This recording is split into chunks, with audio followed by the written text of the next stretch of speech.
Hey, what's up? It's your boy, 24/7 here with 24/7 Fusion Media. As of yesterday, there's been quite a bit of news that kind of trickled down the pipe. And this was one of them that a lot of people didn't expect to hear. And that's Jon Watts, who is the director of all three Tom Holland Spider-Man MCU movies, exits as director of Marvel Studios' Fantastic Four. And the thing that makes that so interesting is the fact that there's been four Fantastic Four movies that's been released.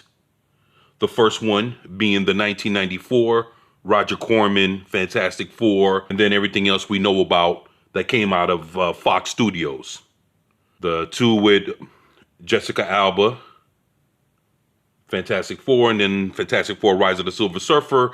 And then you also have your Fantastic Four stick that came out some years back. So let's see what's going on with this and why this is happening now.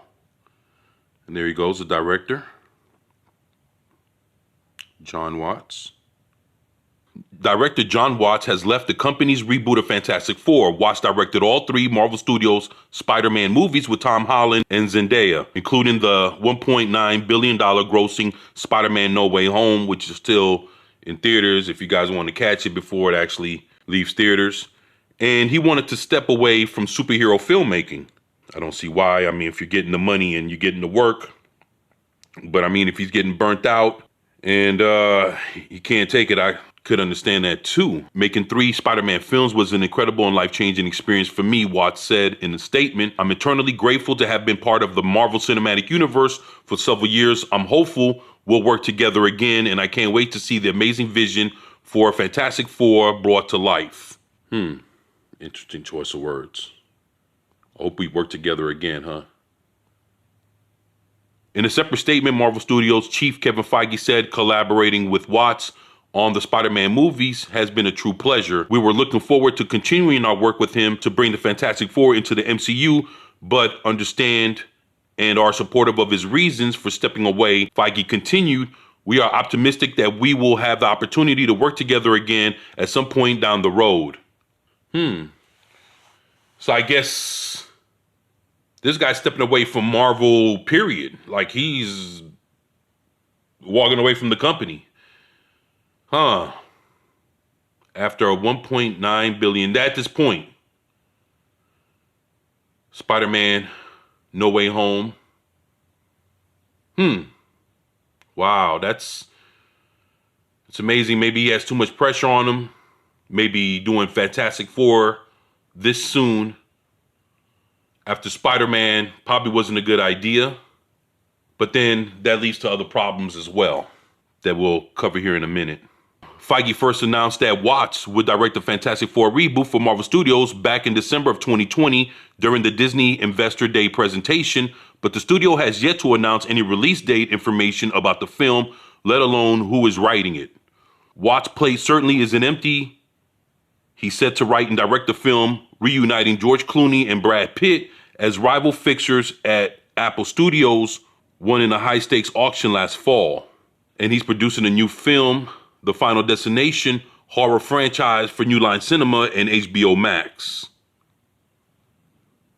Wow. So I guess he has other work to be done. Known as the original Marvel comic superhero created by Stan Lee and Jack Kirby, the Fantastic Four were part of the 20th Century Fox stable of Marvel superheroes prior to Disney's acquisition of the studio in 2019. Director Tim Story made two movies about the superhero team for Fox, and 2005's Fantastic Four and 2007's Fantastic Four Rise of the Silver Surfer. Yada, yada, yada.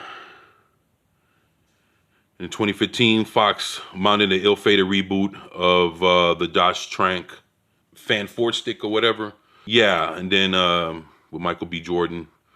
You know, all that is fine and dandy. But see, now, this is where the problem comes in at.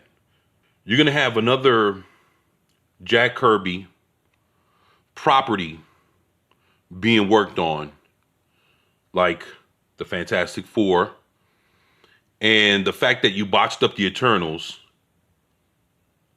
over with the, at the MCU and with Marvel Studios. What kind of pressure do you think it's going to be to see the Fantastic Four come to life, knowing how Jack Kirby's characters have been treated and have been reimagined for today? That's the issue. And who wants to be the director responsible for putting together the Fantastic Four, knowing it's not going to be what everybody thinks it should be? It's going to be just as much of a letdown as the Eternals was when that piece of shit came out. So any director that's going to fuck with the Fantastic Four, that's what he has to deal with, is the simple fact that if you don't do it right, you're going to be the fucking laughing stock of all this shit. Plus, people that love Jack Kirby and Fantastic Four and that whole idea would sit there and always look at you like you were the one that fucked up their most favorite